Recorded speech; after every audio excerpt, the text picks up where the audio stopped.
I have three different readings. The first one's by Thich Nhat Hanh. Peace is not simply the absence of violence, it is the cultivation of understanding and insight, compassion combined with action. The second one is John 14:27. Peace I live with you, my peace I give to you. I do not give to you as the world gives. Do not let your hearts be troubled, and do not let them be afraid. And the last one is George Fox. We utterly deny all outward wars, strife, and fightings with outward weapons for any end or under any pretense whatsoever. And this is our testimony to the whole world. The Spirit of Christ by which we are guided is not changeable, so as once to command us from a thing as evil and again to move us unto it. And we do certainly know that so testify to the world that the Spirit of Christ, which leads us to all truth, will never move us to fight and war against any man or with outward weapons, neither for the kingdom of Christ nor the kingdoms of this world.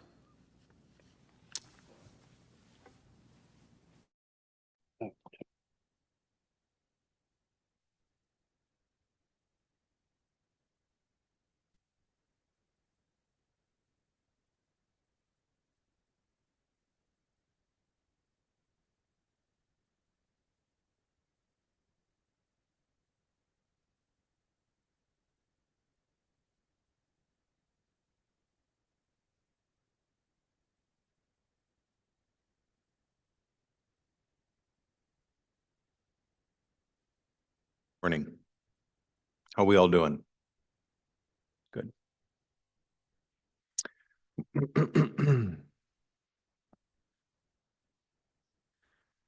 I'm going to be humming that tune in Latin for the rest of today and into the week.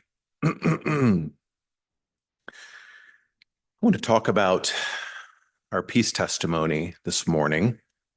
What does that mean? This idea of peace, of spiritual peace. And I started really kind of formulating and writing this sermon while standing in line and waiting patiently in a place that is in deep need of peace. While I was at the Gladstone DMV, I hold vigil for myself. I hold vigil of silent prayer for the employees there. I especially hold vigil and prayers for peace for the person that just stormed out of there because they forgot some aspect of paperwork that they were supposed to bring. The DMV, place that needs peace. No, I'm kidding. Sort of. But I do want to start with a question. Where do we encounter peace in our lives? Where do we encounter it? Where does it happen in our lives? We can encounter and experience peace during times of gathered worship, a place and a space such as this. We can experience a sense of peace when we're with someone that we love, that we like to be around. We can, finally, I'm around someone where I can just let my hair down, be at peace. Maybe we experience a sense of peace and that inner reconciliation by spending time doing an activity that you love to do during the week. There's a sense of peace, perhaps whenever you exercise, whenever you are playing music, perhaps, surely. Singing, reading a good book on a rainy day. There's a sense of peace. Perhaps it's writing. Perhaps it's also spending some time outdoors. You encounter a sense of inward peace. You find a sense of peace doing these things, and that's why you keep going back to them. you're finding and encountering peace. But I think the base layer truth is that we thirst for rest, and we thirst and we search for contentment of soul, do we not? We're constantly looking for it. We're in pursuit of it. I think this is the sentiment of what rock and funk music artist Lenny Kravitz was getting at in singing his song titled Stillness of Heart. If you have not heard this particular song, I encourage you to find it. Maybe we could play that at the end of service, Bert. Stillness of Heart by Lenny Kravitz. The chorus reads something almost like a contemporary song where he sings, "All that I want is stillness of heart, so I can start to find my way out of the dark and into your heart." What a poet. I love that. We just heard a reading of Jesus speaking to us about a peace that is given through him. That this peace will abide and take up a residence within us, within the heart, within the center of our lives. Jesus says, I will give you and send you a peacemaker. And here is a piece of the Spirit whereby we don't have to remove ourselves in order to find it. That's the thing of areas in life where we find peace. We have to remove ourselves a little bit from our lives in order to encounter this. And then, well, all right, I guess I got to go back to reality, as we say. No, this is a type of peace that it finds us wherever we may be. We are pursued by a peace. We are pursued and found by the peace that Jesus is speaking of. Even in the midst of a storm happening in life, I've experienced personally, but I've encountered people that say, I am held and I'm holding this sense of peace in the midst of my life, seemingly the wheels coming off. I have peace. I don't understand it, but it's there. I have peace. I'm experiencing something outside of me that has sought me out. I think that's what Christ is speaking of in chapter 14 of John. When we encounter this unique, for lack of better terms, let's just call it Jesus peace. To this peace, this Jesus Christ-centric peace, early friends pointed and insisted that if you experience this, it would and should change the way in which you will live. You won't be able to just be static with it with it being present in your life. It will change you. It will form you. Later, the Apostle Paul would say it will transform you if you allow it. Early friends, though, insisted in this change, in this transformation. This way of spiritual peace, what does it do? It moves us along from, I think what it's doing is it's moving us along from maintaining our masks of the false self. And we spend a lot of time doing that. Maintaining the false self, maintaining whatever image that you're trying to upkeep. It takes a lot out of us. We spend a lot of time doing that. And we can go a good portion of our lives thinking that that's how I need to live. This false self-maintenance. And yet, whenever we do that, we become in danger of not just over-maintaining that and over-fixating on it, we can even worship this false and insecure self. That's how you know, well, what's the false self and what's the true self? The false self is terribly insecure. It can't be criticized. It can't be offended. It cannot be, it reads an attack where there's no attack. I know this. I hadn't, usually it comes out around those that you love. Think Megan's attacking me. What are you talking about, Mark? I was trying to compliment you. That's the false self speaking, coming out of me. We know the false self by our desire to protect and defend this falseness by any means necessary, and even by means of violence. I think anytime that we see the violence in the world and we see things happening in the news, there is a protection of something that's false happening. That's where violence rises up. It's protecting a false sense of self. And yes, there's not one of us here that can't say, I don't have that as well. But that's where we begin. We begin in the false self. And yet the given peace of Jesus moves us toward a true self in shedding and letting go and being less defensive over this thing that I feel like I've had to protect in my life, all my life, for a very long time. The peace of Jesus moves us toward the true self, where we are secure and open to everyone and everything, because we draw our life no longer from within ourselves and our own value, but we draw our life from within God's self. Again, we're given something. We're given a peace, not to stay the same, but to shed what needs to be shed, to let die what needs to die about ourselves, and then to take up this new life that Jesus talks about.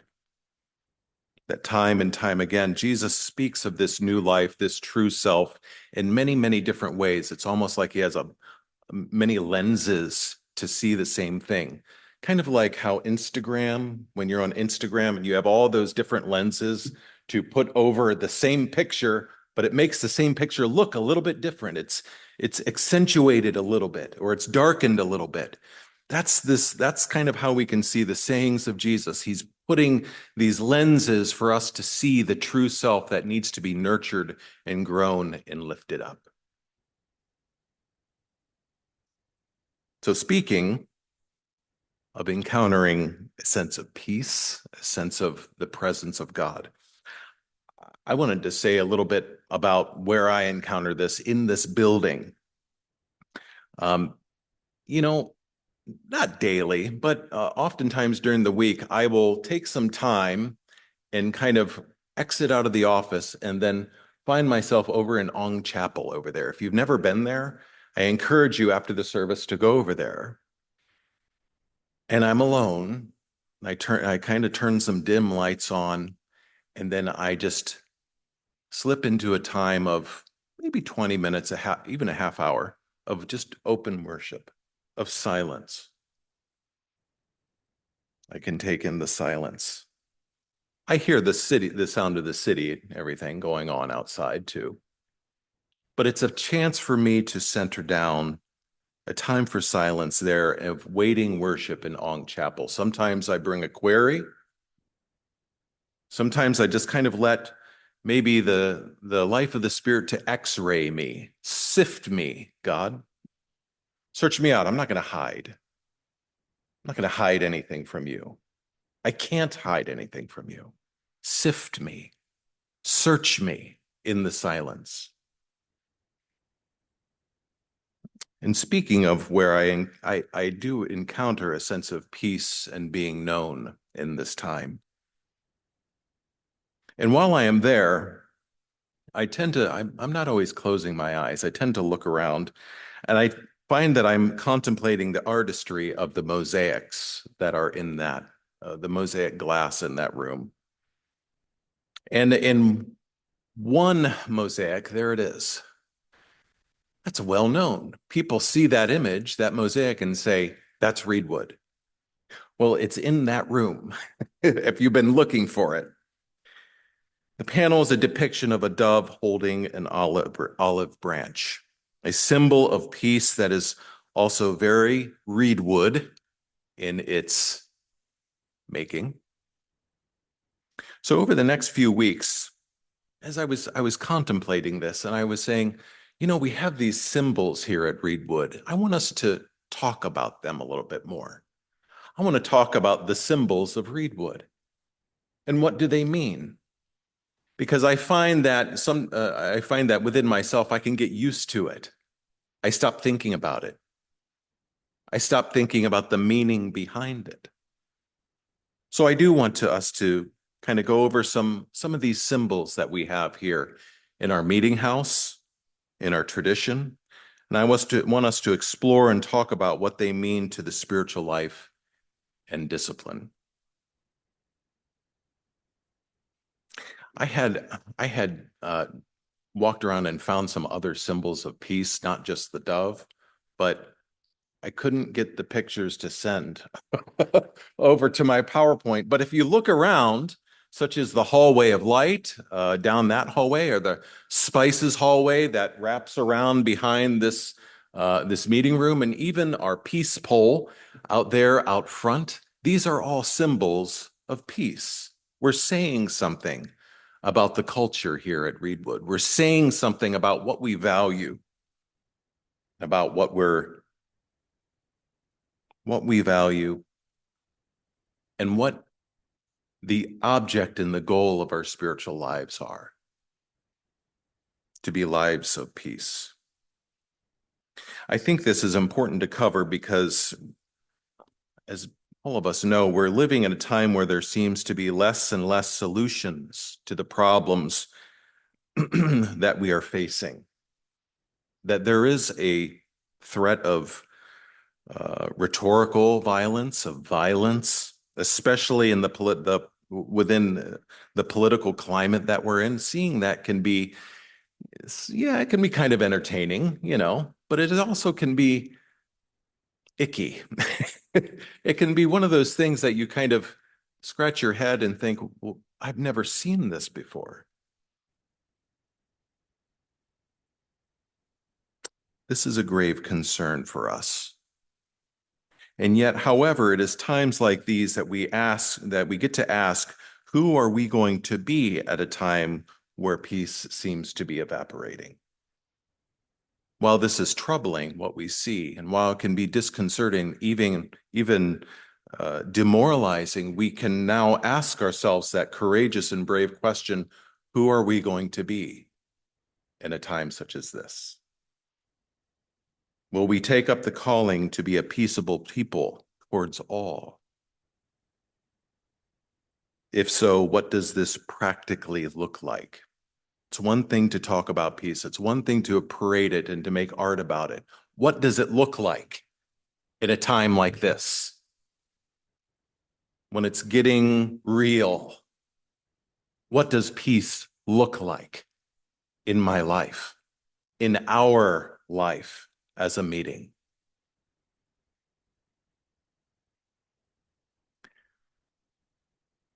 In his newsletter titled Being Peace, Making Peace, the Center for Contemplation and Action samples the work of Franciscan peacemakers, Rosemary Lynch and Alan Richard, where they have identified 10 commandments. They've outlined this for those seeking to live a spiritual life of peace and nonviolence. I wanted to share these points with you. There's 10 of them, so it's a little bit long, and the text is a little small. Sorry about that. I'll try and fix that, or if anyone wants a printed copy of it, I'll make sure I can get that to you. But I wanted us to go over what their points were about living a life of peace and nonviolence. What does that look like? What does the action and meaning behind the dove look like today? Their recommendation was, 1, to learn to recognize and respect the sacred in every person, including in ourselves and in every piece of creation. That was a marker of early Friends ministry, preaching ministry, especially in George Fox. He would preach the light of God within all, the seed of God within all, how that needs to be listened to, attended to, and nurtured. Secondly, to accept oneself deeply, who I am, with all my gifts and richness, with all my limitations, errors, failings, and weaknesses, and to realize that I am accepted by God. Do you believe that?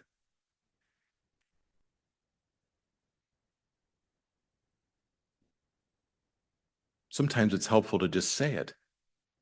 I am accepted by God, not as I think I should be, not where I want to be. I'm accepted by God here and now, and I'm willing to work with who I truly am here and now. 3, to recognize that what I resent and perhaps even detest in another comes from my difficulty in admitting that the same reality lives also in me. That takes some humility to see and recognize. Maybe I'm triggered by something that I see or someone that I'm around because maybe there's a reality of that in me. It's kind of like we recently got a betta fish. You know, those little fish in the cups in the pet store that you walk by and feel really bad for. If you put it in a fish tank, I feel so bad for those things. I just want to save them all and release them to wherever home is. But whenever you put it in I noticed this, whenever you put those in a fish tank, that betta will see its own image in the fish tank and start attacking it. It can't stand its own image. And I think about that. Oh my gosh, I've done the same thing. 4, to renounce dualism, the we-they mentality. This divides us into good people and bad people. We got to watch out for those bad people and allows us to demonize the adversary. It is the root of authoritarian and exclusivist behavior. It generates racism and makes possible conflicts and wars. If you have an enemy, then violence becomes permissible. Well, they deserve it. That is not where the gospel of Jesus takes us. 5, to face fear and to deal with it, not mainly with courage, but with love. 6, to understand and accept that the new creation, the building up of the beloved community, is always carried forward with others. It is never a solo act. To see ourselves, number 7, to see ourselves as a part of the whole of creation to which we foster relationship of love, not of mastery, remembering that the destruction of our planet is a profoundly spiritual problem, not simply a scientific or a technological one. We are one. What does spirituality have to say about ecology, the ecological problems that we face? We have a right to say that because in the beginning of our Bibles, it says that we were placed in a garden to care for that.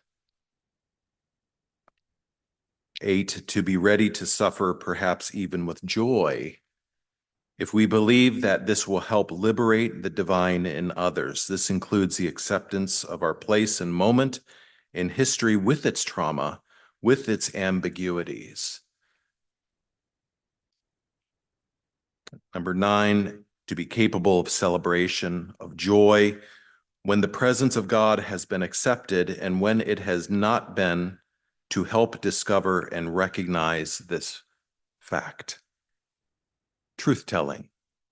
Where is God? Recognizing that and celebrating that.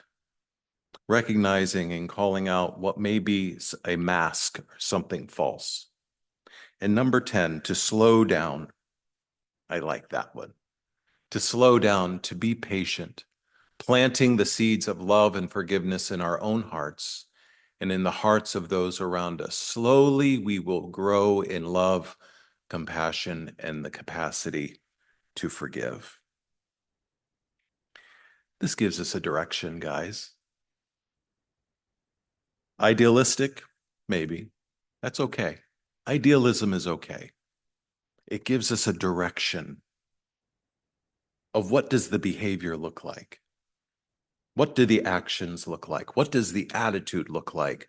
Not just here when things are assumed that we conform and fall into this way. What does it look like on Thursday afternoon after work? What does it look like on Monday morning when the coffee maker breaks and things are starting to go awry? What does that look like? What does it look like when you're among your family and friends and loved ones? Do you take it out on them? Or you're willing to practice restraint, to be centered, to fall and lean into the true self? That's what I'm interested in, because I think that's where the peace testimony it has to become embodied. It's not enough to just be here. It's not enough to just say, I'm a Quaker. It's not enough. It has to be embodied. And you can't say, well, I have it. That's not something that you can say about yourself. It's only something that those around you will be able to say about you.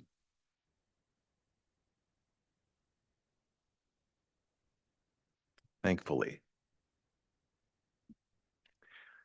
Let's take some time for silence, dear friends. If there's one of these 10 that spoke to you, maybe let it sit, let it season.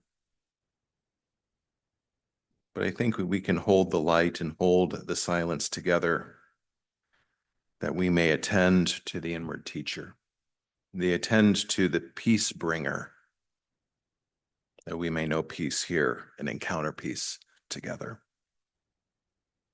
If you feel moved by the Holy Spirit to speak, we do have a microphone to share a word. Friends online, if you feel moved by the Holy Spirit to speak, make sure you're unmuted. Let's center down and let this season, let this message of peace speak to those deeper parts of us that go beyond language and words. Let's sit with this together, friends.